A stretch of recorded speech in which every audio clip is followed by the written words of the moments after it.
Hello everyone, कैसे हो आप सभी। उम्मीद है आप सब अच्छे होंगे। आज हम सबसे पहले देखते हैं, पहली क्लास में हम नंबर सिस्टम के बारे में पढ़ेंगे। नंबर सिस्टम यानी जितनी भी संख्याएं हैं इनके बारे में थोड़ा समझेंगे।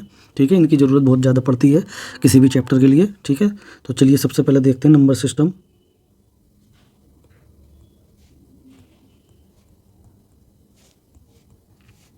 तो नंबर सिस्टम में आपकी जो संख्याएँ जो हम पहले देखते हैं, पहली संख्या देखते हैं हम नेचुरल नंबर यानी प्राकृतिक संख्याएँ। प्राकृतिक संख्याएँ इसे नेचुरल नंबर बोलते हैं, नेचुरल नंबर, और इसे डिनोट करते हैं हम कैपिटल एन से। ठीक है, और ये संख्याएं होती कौन सी हैं? तो ये संख्याएं जो होती हैं आपकी, ये एक तरीके से गिनती होती हैं ये। तो इनकी जो गिनती है वो किसी भी यानी वस्तु को गिनने के लिए जिन नंबर की ज़रूरत पड़ती है हमें, तो उन्हें हम नेचुरल नंबर बोलते हैं। प्राकृतिक संख्याएं जैसे 1, 2, 3, 4, 5, 6, 7, 8, ये कहाँ तक हो सकती हैं? तो ये अनंत तक हो सकती हैं। ठीक है, नंबर 2 देखते हैं। इसके बाद देखते हैं हम पूर्ण संख्याएं। पूर्ण संख्याएं इसे हम बोलते हैं होल नंबर, तो इसे कैपिटल डब्ल्यू से डिनोट कर देते हैं हम इसे। और जो है ये कौन सी संख्याएं होती हैं हमारी डब्ल्यू, तो ये जो होती शुरुआत इनकी, तो शुरू होती हैं 0 से। 0, 1, 2, 3, 4, 5, 6, 7, 8, 9, अप टू कहाँ तक? इन्फिनिटी तक। ये भी अनंत तक जाएंगे, इनका कोई अंत नहीं है। ठीक है, तो इसके बाद हम देखते हैं, इसके बाद अब हम देखते हैं तीसरी संख्याएं। और जो है तीसरी हमारी होंगी ये इंटीजर यानी कि पूर्णांक। पूर्णांक इंटीजर, इसे आई या कैपिटल जेड से हम डिनोट कर देते हैं। तो ये जो संख्याएं होती हैं हमारी, ये कौन सी होती हैं? तो ये हमारी संख्याएं होती हैं, बीच में 0 होता है, प्लस में जितने भी नंबर हैं वो सब लिख के जाएंगे, 1, 2, 3, 4, 5 अप टू इन्फिनिटी तक जाएंगे ये भी। और इधर को माइनस में होंगे, -1, -2, -3, -4 कहाँ तक जाएंगे? ये भी माइनस अनंत तक जाएंगे, इधर इधर प्लस अनंत तक जाएंगे। ठीक है, तो ये जो इस इंटीजर ये सेट बन जाता है। ये अगर ब्रैकेट में इसमें मंझले ब्रैकेट में लिख दो, ये सेट बन जाएगा इंटीजर्स का। ठीक है, ऐसे ही है वाला। इसे सेट बनाना होगा तो मंझले ब्रैकेट में लिख देंगे ऐसे। ठीक है, इसे सेट बनाना होगा तो इसे ऐसे लिख लेंगे। इसके बाद हम देखते हैं, अब इंटीजर को ये कई पार्ट में हम डिवाइड कर सकते हैं पूर्णांक को, जैसा कि धनात्मक पूर्णांक, ऋणात्मक पूर्णांक, ठीक है, अधनात्मक पूर्णांक, अऋणात्मक पूर्णांक। तो उसके बारे में भी हम यहाँ पर देखते हैं। चलिए, तो यहाँ पर देखते हैं, जैसे पहला इसका इसका पूर्णांक को ही हम, चाहो तो मैं वैसे ही कर देता हूँ, इसे भी स्टार बनाकर। तो ये पहला आता है आपका धनात्मक पूर्णांक। धनात्मक पूर्णांक, तो जो धनात्मक पूर्णांक यानी पॉजिटिव इंटीजर, पॉजिटिव इंटीजर को हम आई प्लस से या जेड प्लस से हम डिनोट कर देते हैं। ठीक है, आई प्लस या जेड प्लस। तो ये होती कौन सी है धनात्मक पूर्णांक? तो आई प्लस हम जब लिखते हैं, यानी कि जो धनात्मक है, तो धनात्मक हमारे यहाँ से शुरुआत हो जाती है इधर की ओर, 1 से लेकर। तो 1, 2, 3, 4, 5, 6, 7, 8 अप टू इन्फिनिटी तक, अनंत तक जाती हैं ये भी संख्याएं सारी हमारी। ठीक है, इसका कोई अंत नहीं होता है। इसके बाद हम देखते हैं, धनात्मक पूर्णांक हो गई हमारी। इसके बाद देखेंगे ऋणात्मक पूर्णांक। ऋणात्मक पूर्णांक, इसे हम डिनोट कर देते हैं आई माइनस या जेड माइनस से। ठीक, तो ये कौन सी होती है संख्याएं? तो ये होती है हमारी जो निगेटिव वाली संख्याएं थी हमारी, इधर वाली निगेटिव वाली जो संख्याएं, इधर ये वाली संख्या है। ठीक है, ये वाली, ये ऋणात्मक पूर्णांक है ये।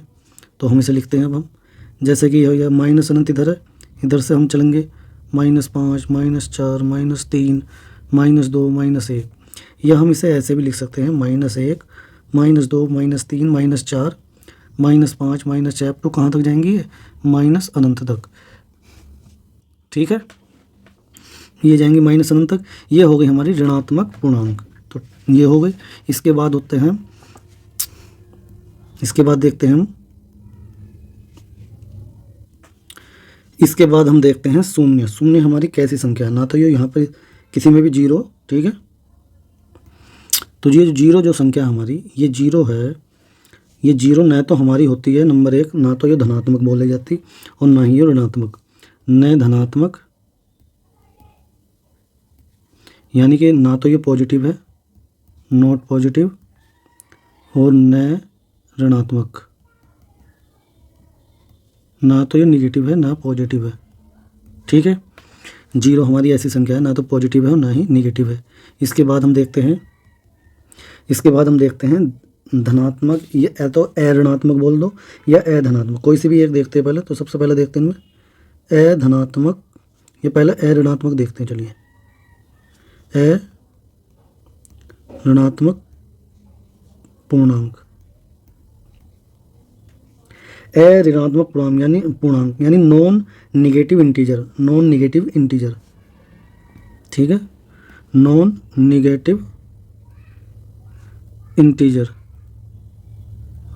तो हम इसे डिनोट तो नहीं करते किसी से, तो हम ये कौन सी संख्याएं होती हैं यानी इनका जो सेट होता है वो कौन सा होता है वो हमें लिखना है यहाँ पर। तो जो यानी कि ऋणात्मक, इसके नाम में ही बताया जा रहा है जो ऋणात्मक न हो। तो जो ऋणात्मक ना है हमारे पूर्णांक में वो कौन कौन से थे, तो जो ऋणात्मक न है, तो ऋणात्मक नहीं वाले, तो देखो जीरो ना तो पॉजिटिव होता ना निगेटिव, तो इसमें जीरो भी शामिल हो जाएगा जो ऋणात्मक नहीं है।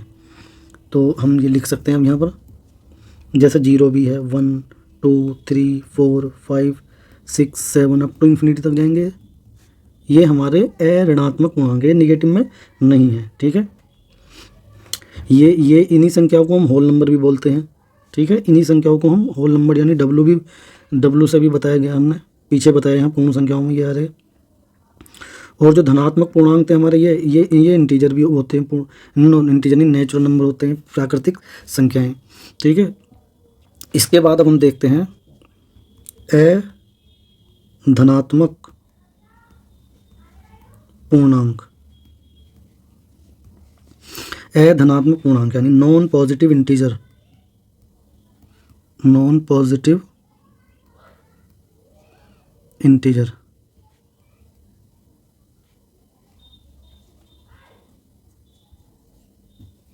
तो ये मैंने लिख दिया नॉन पॉजिटिव इंटीजर। इसे भी हम डिनोट तो नहीं करते किसी भी इस लेटर से, तो हम इसमें लिखते हैं ये कौन सी संख्याएं होती हैं जो धनात्मक नहीं है। तो जो धनात्मक नहीं, तो जीरो भी आएगा इसमें, जीरो ना तो धनात्मक होता ना ऋणात्मक। और जो बाकी निगेटिव वाले इंटीजर हैं वो सारे के सारे इसमें शामिल हो जाएंगे, ठीक है। ये कहाँ तक जाएंगे, माइनस अनंत तक जाएंगे। ये जीरो भी शामिल है इसमें और निगेटिव वाले जितने भी ये गिनती वाले नंबर हैं ये, ठीक है, वो सारे के सारे इसमें आ जाएंगे।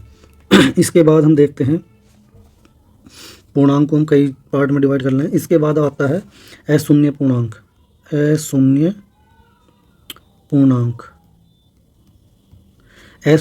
Non zero integer. इसे हम डिनोट कर लेते हैं I0 या I नोट से बोल देते हैं इसे, तो ठीक है। इसके बाद ये जैसे मैंने यहाँ पे लिखवाए थे, चाहो तो आप इनकी इंग्लिश भी लिख सकते हैं, नेचुरल नंबर, इसे बोलते हैं होल नंबर, इसे बोलते हैं इंटीजर। धनात्मक पूर्णांक यानी पॉजिटिव इंटीजर, ऋणात्मक पूर्णांक यानी निगेटिव इंटीजर, ठीक है। तो ये अशून्य पूर्णांक कौन से होते हैं, अशून्य यानी जिसमें शून्य न है। तो आई था, आई नोट से डिनोट कर रहे हैं, और आई जो था इंटीजर को बता रहा है पूर्णांक को, उसमें से जीरो को हटा दो, जीरो शामिल मत करो। तो ये आई नोट यानी I0 हमारा अशून्य पूर्णांक नॉन जीरो इंटीजर कहा जाएगा। जैसे इंटीजर में तो हमारी सारी संख्याएं शामिल थी माइनस अनंत से लेकर -4 -3 -2 -1। यहाँ पर जीरो भी आता था, फिर गिनती शुरू हो जाती थी पॉजिटिव में 1 2 3 4 अप टू इन्फिनिटी तक, प्लस अनंत तक। तो बस इसमें क्या है, इसमें जीरो को शामिल नहीं करना बस हमें। तो ये बाकी जो नंबर हैं यही हमारे क्या हो जाएंगे, ये हमारे अशून्य पूर्णांक कहे जाएंगे, ठीक है। इससे डिनोट कर देते हैं, ये जो मैंने लिखा है इसे बस उसे जीरो को हटा दो, तो ये हमारे हो जाएंगे अशून्य पूर्णांक। इसके बाद हम समझते हैं, पहले अब थोड़ा सा फ्रैक्शन के बारे में देखता हूँ मैं। ये उसके बाद देखते हैं उचित भिन्न। उचित भिन्न किसे बोलते हैं, उचित भिन्न यानी प्रॉपर फ्रैक्शन।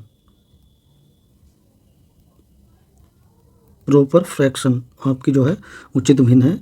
ये भिन्न कौन सी होती है, किसको बोलते हैं, तो इसमें जो ये भिन्न जो है P/Q के रूप की होती है, ठीक है। जब ये मान आपका 1 से छोटा होगा, यानी कि और जो है Q जो है नॉट इक्वल टू 0 होगा, ठीक है, तो तब हम कहेंगे कि ये उचित भिन्न है। उचित भिन्न मतलब इसमें ऐसा भी होगा P और लेस देन Q, यानी इसमें नीचे जो वाली जो वैल्यू है वो बड़ी रहेगी और ऊपर वाली वैल्यू छोटी रहेगी। तो एग्जाम्पल में लिखने हो तो कौन से आ जाएंगे, तो एग्जाम्पल में जैसे कि 1/2, 2/3, 3/5, तो ETC, ये बहुत सारे एग्जाम्पल लिखे जा सकते हैं। ठीक है, तो ये वाली जो फ्रैक्शन है आपकी प्रॉपर फ्रैक्शन कहलाती है। ठीक है, इसके बाद हम देखते हैं, इसके बाद देखते हैं इम्प्रॉपर फ्रैक्शन। इसके बाद हम देखते हैं अनुचित भिन्न। अनुचित भिन्न जिसे हम बोलते हैं इम्प्रॉपर फ्रैक्शन। इम्प्रॉपर फ्रैक्शन, तो इसमें क्या होता है, जो भिन्न होती है आपकी वो P/Q जो है वो 1 से बड़ी होती है। ठीक है, और Q तो आपका नॉट इक्वल टू 0 रहेगा ही। ठीक है, यानी जो P का मान जो है आपका वो बड़ा होगा Q से, ऊपर वाला नंबर आपका बड़ा होगा। तो इसमें कौन कौन सी आ सकती हैं जैसे 3/2, 4/3, ठीक है, 5/2, ETC। तो इस तरह की जो भिन्न हैं आपकी ये कहलाई जाएंगी अनुचित भिन्न यानी इम्प्रॉपर फ्रैक्शन। इसके बाद देखते हैं, चलिए अब हम इसके बाद देखते हैं मिश्र भिन्न। मिश्र भिन्न ये यानी मिक्स्ड फ्रैक्शन। तो ये वाली जो भिन्न होती है ये कैसी होती है, ये होती है आपकी इस टाइप की, A सही B/C, इस टाइप की भिन्न होती है, A सही B/C। ठीक है, एग्जाम्पल में आप देखना चाहो तो 1 सही 2/3, ठीक है, 2 सही 3/4, ETC, ये वाली भिन्न होती है, ये मिश्र भिन्न। इसको सोल्व कैसे करते हैं वो सोल्व तो मैं बता देता हूँ यहाँ पर। जैसे 1 सही 2/3 है, तो इसे करते हैं क्या, हम 3 की तो गुणा कर देते हैं 1 से और बाद में ये प्लस कर देते हैं। ठीक है, तो इसमें लिखते हैं जैसे 3 गुणा 1 प्लस 2 और बटे में 3 ही रहेगा, यानी 3 + 2/3, यानी ये आ जाएगा तुम्हारा 5/3। 3 ही कम 3, 3 में 2 जोड़ो 5, 5/3 ये आ जाएगा। ठीक है, अब चलिए इसके बाद इसे सोल्व ऐसे करते हैं, लिखा हुआ ऐसा होगा, ये इसे लिखे हुए को बोलते हैं मिश्र भिन्न। इसके बाद हम देखते हैं, अब हम इसके बाद देखते हैं हम अभाज्य संख्याएं। अभाज्य संख्याएं यानी प्राइम नंबर। तो जो प्राइम नंबर है वो कौन से होते हैं आपके, इनकी जो अगर परिभाषा डेफिनेशन लिखनी हो तो कैसे लिखेंगे, जैसे कि आपकी एक परिभाषा इसकी है, एक से बड़ी वे संख्याएं जिनमें एक या स्वयं यानी खुद का ही भाग जा सके। तो हम लिखते हैं एक से बड़ी वे संख्याएं जिनमें एक या स्वयं यानी खुद का ही भाग जा सके। ठीक है, एक परिभाषा ये होगी। दूसरी क्या है, दूसरी है ऐसी संख्या जिसके केवल 2 अलग अलग गुणनखंड हों। ऐसी संख्या जिसके केवल 2 अलग अलग यानी डिफरेंट फैक्टर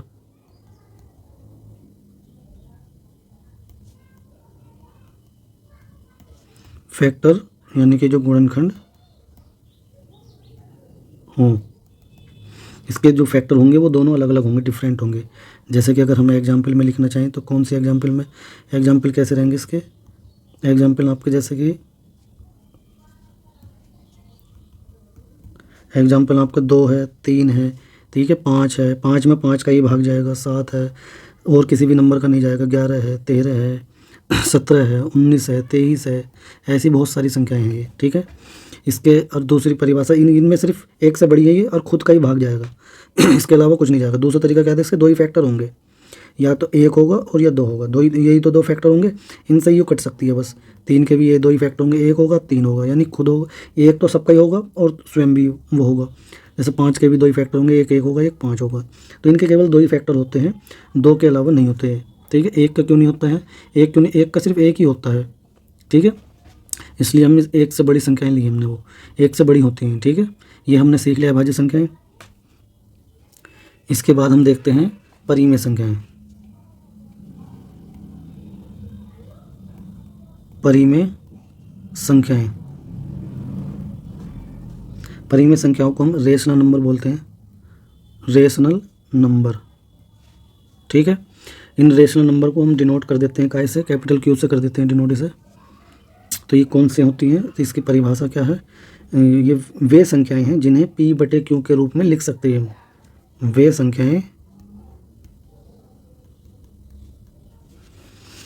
संख्याएं जिन्हें p बटा क्यू के रूप यानी कि फॉर्म में लिखा जा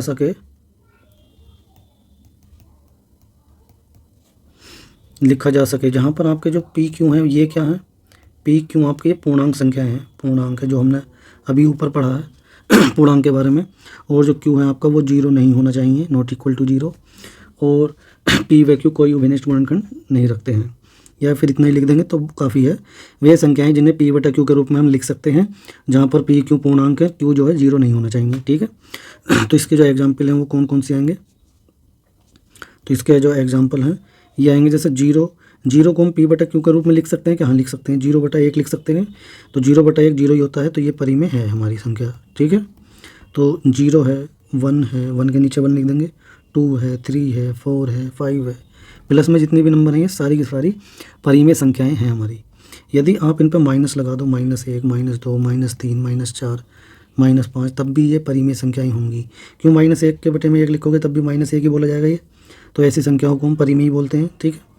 तो अब इसके बाद हम जो है जो बटे सटे वाली होती हैं, जैसे 1/2, 2/3, 3/5, ठीक है, 6/7, 11/13, ठीक है, 22/7, ये वाली जितनी भी संख्याएं ये हमारी तब ये भी परिमेय संख्याएं हैं, क्योंकि हम इन्हें पी बटे क्यू के रूप में हमने लिखा है इन्हें, ठीक है।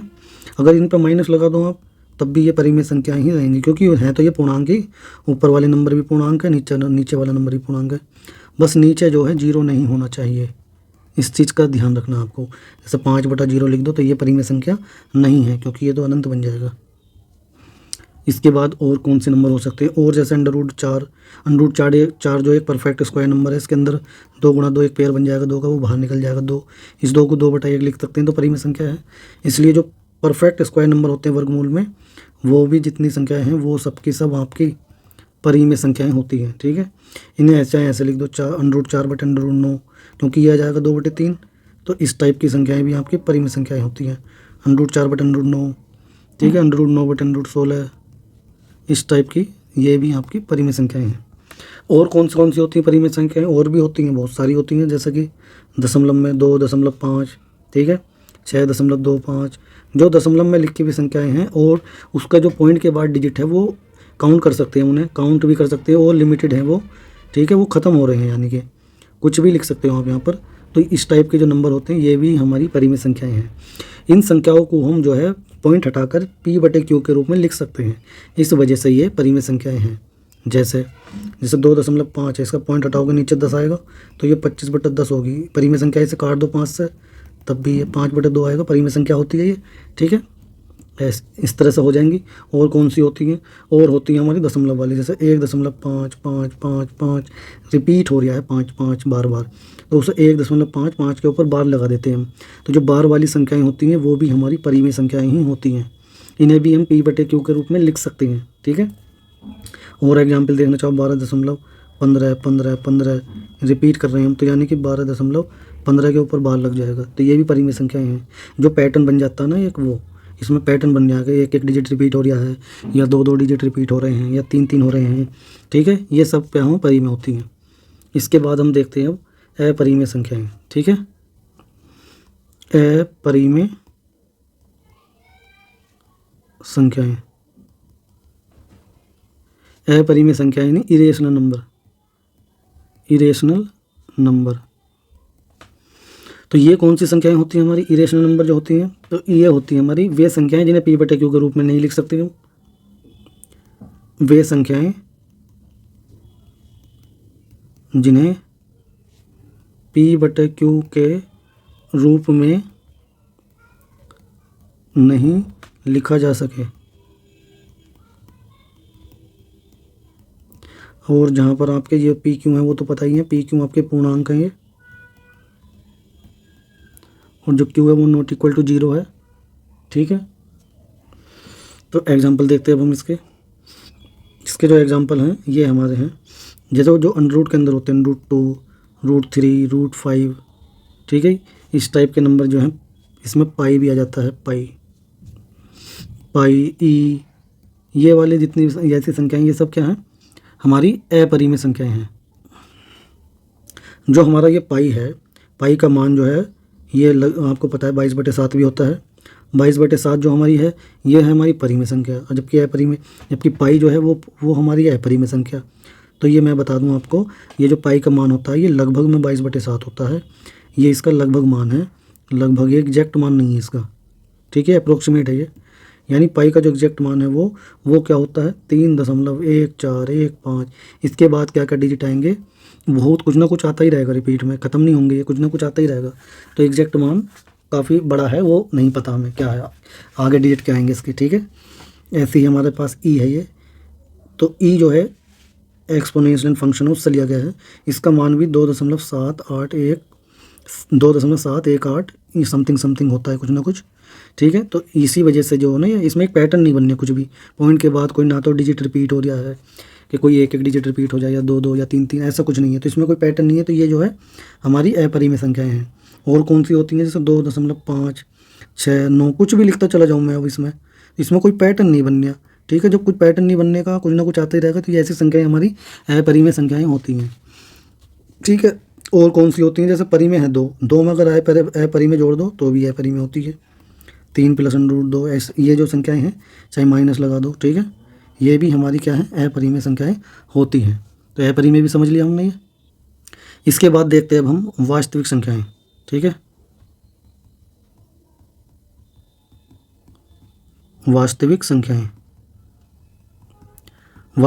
यानी रियल नंबर। तो वास्तविक संख्या रियल नंबर को आर से, कैपिटल आर से डिनोट कर लेते हैं हम, ठीक है। इसकी जो परिभाषा है वो क्या है, परिमेय संख्याएं जो होती हैं वो भी वास्तविक संख्याएं होती हैं, जो अपरिमेय संख्याएं होती हैं वो भी वास्तविक होती हैं। यानी अभी तक जितनी भी मैंने संख्याएं लिखवाई हैं वो सारी की सारी वास्तविक है। तो इसमें लिख देते हैं हम, परिमेय संख्याएं व अपरिमेय संख्याओं का संयुक्त रूप ही वास्तविक संख्याएं कहलाता है। परिमेय संख्याएं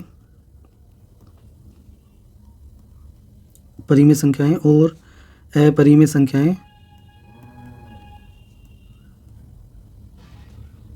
अपरिमेय संख्याओं का संयुक्त रूप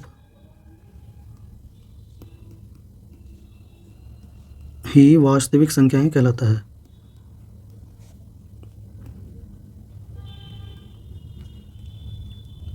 वास्तविक संख्याएं कहलाती हैं या कहलाता है, जो भी लिखना चाहो, ठीक है। यानी जो वास्तविक संख्याएं थी हमारी, ये आपकी परिमेय संख्याएं प्लस अपरिमेय संख्याएं।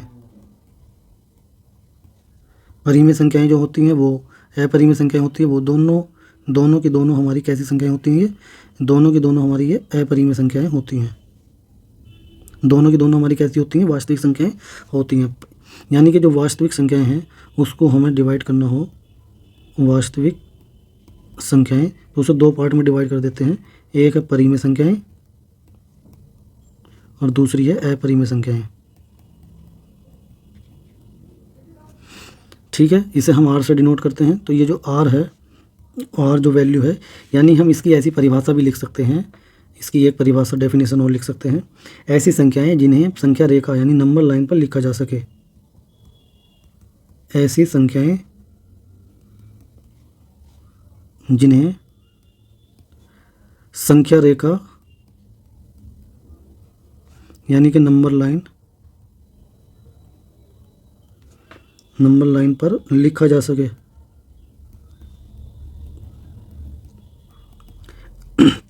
तो ये आर से डिनोट करते हैं इसे। तो नंबर लाइन अगर हम बनाना चाहें तो हम बनाएंगे, यहाँ पर ये नंबर लाइन हो जाएगी हमारी, ये इसमें बीच में 0 होगा, इधर माइनस अनंत और इधर प्लस अनंत। ये जितनी भी नंबर लाइन है, इस पर जितनी भी संख्याएं आएंगी ये हम डिनोट कर सकते हैं, वो सारी की सारी वास्तविक हैं। तो कैपिटल आर बराबर हम लिख सकते हैं माइनस अनंत से प्लस अनंत तक। इसमें अनंत को शामिल नहीं करते हैं क्योंकि अनंत कुछ होता ही नहीं है, अनंत तो कभी आता ही नहीं है, ठीक है। शामिल का मतलब छोटा ब्रैकेट लगाते हैं इन पर, ठीक है। इसके बाद हम देखते हैं हम धनात्मक वास्तविक संख्याएं। धनात्मक वास्तविक संख्याएं यानी कि पॉजिटिव रियल नंबर, इन्हें हम आर प्लस से डिनोट कर देते हैं। तो ये कौन सी संख्याएं होती हैं? तो नंबर लाइन थी हमारी, बीच में जीरो, इधर माइनस अनंत, इधर प्लस अनंत। तो इधर से लेकर इधर की ओर जो होता है ये धनात्मक वास्तविक संख्याएं। तो आर बराबर जीरो से लेकर अनंत। अनंत को कभी शामिल नहीं करते हैं और इसमें जीरो भी शामिल नहीं होता, नहीं, जीरो से बड़ी होंगी संख्याएं वो, और हमारी अनंत तक जाएंगी, अनंत को भी शामिल नहीं करते, इसको भी, ठीक है, धनात्मक वास्तविक।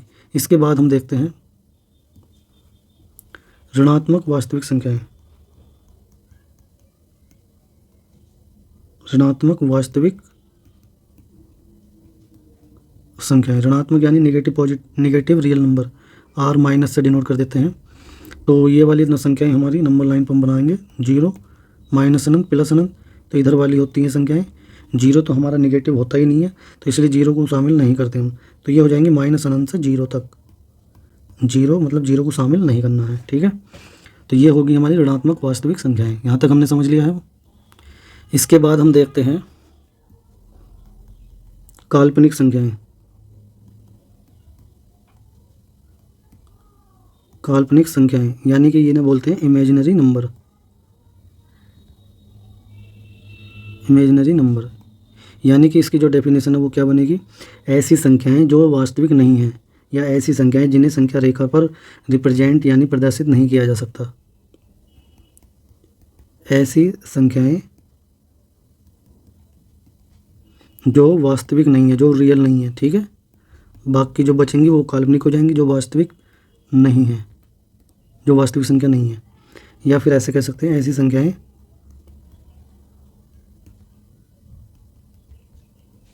जिन्हें संख्या रेखा यानी नंबर लाइन पर प्रदर्शित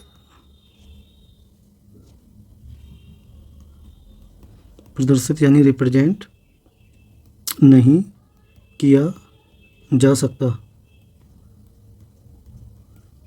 ऐसी संख्याओं को हम काल्पनिक संख्याएं बोले हैं। यानी काल्पनिक संख्याएं एक तरीके से वो हैं जो, जैसे कि एग्जांपल में अगर मैं दर्शाऊँ, जैसे अंडर रूट में माइनस में है, अंडर रूट के अंदर माइनस में लिखा हुआ हो, तो ऐसी संख्याओं को हम काल्पनिक संख्याएं बोलते हैं, ठीक है। अंडर रूट के अंदर माइनस में है, ठीक है। इसी को जो हम अंडर रूट माइनस एक को जो है इसे आइटा बोलते हैं। आइटा ये यहाँ से नाम दिया गया है इसे, ठीक है। काल्पनिक को यहाँ से जो है नाम दिया गया है इसे आइटा। इसके बाद हम देखते हैं, इसके बाद हम लास्ट देखते हैं, अब ये लास्ट है ये। इसके बाद हमारा है सम्मिश्र संख्याएं। सम्मिश्र संख्याएं, सम्मिश्र संख्या यानी कॉम्प्लेक्स नंबर।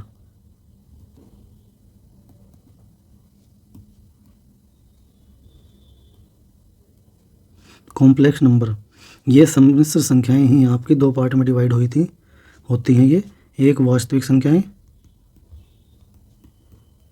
दूसरी काल्पनिक संख्याएं। सम्मिश्र संख्या यानी एक वास्तविक भाग होगा इसका और एक काल्पनिक होगा। तो हम जो इसे रिप्रेजेंट करते हैं वो हम किस तरीके से करते हैं? हम इस तरीके से करते हैं इसे, a प्लस आइटा b, इसी को बोलते हैं हम सम्मिश्र संख्या। इसमें सम्मिश्र संख्या के रूप में लिखते हैं इसे, चाहे इसे ऐसे लिख दो या x प्लस आइटा y के रूप में लिख दो। तो ये हमारी सम्मिश्र संख्या है, जिसमें से ये जो x है हमारा, ये हमारा रियल वास्तविक भाग है, वास्तविक भाग, रियल पार्ट, ठीक है। और जो हमारा y है, इसमें y जिसमें i लग रहा है, ये हमारा होता है काल्पनिक भाग, इमेजिनरी पार्ट, ठीक है। इसके एग्जाम्पल लिखने हो तो एग्जाम्पल में क्या लिख सकते हैं? जैसे 2 + 3i, आई बाद में लिख दो या पहले लिख दो, 5 - 3i, 6 + 5i, etc। ये हमारे जो हैं सब एग्जाम्पल जो हैं ये हैं सम्मिश्र संख्याएं, ठीक है। तो मैंने आपको ये सारी संख्याएं के बारे में लगभग बता दिया है, तो आप इन सबको अच्छे से समझें, अच्छे से नोट करें, ठीक है। और जाने से पहले आप वीडियो को लाइक कर दें। चैनल पे पहली बार आएँ तो वीडियो पहली बार देख रहे हैं तो चैनल को भी सब्सक्राइब कर लें, ठीक है। चलिए मिलते हैं जल्दी नेक्स्ट वीडियो में। Okay bye.